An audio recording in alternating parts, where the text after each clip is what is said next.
કરોડો અબજો જન્મ લીધા, ઇન્ફિનાઇટ જન્મ લીધા આપણે, પણ આવો અવસર શ્રીજી મહારાજ મળ્યા હોય, એમના સંતો મળ્યા હોય એવો અવસર ક્યારે મળે?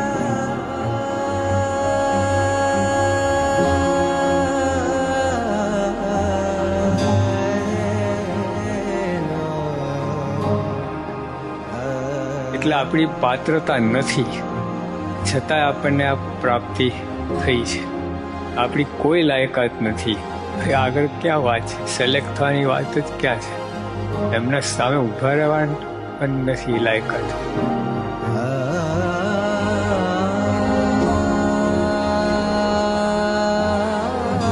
બ્રહ્માંડોની ગણતી નથી. બ્રહ્માંડો અણુ જેવા લાગે. વિચાર કરો, જેને બ્રહ્માંડની ગણતી આપણી શું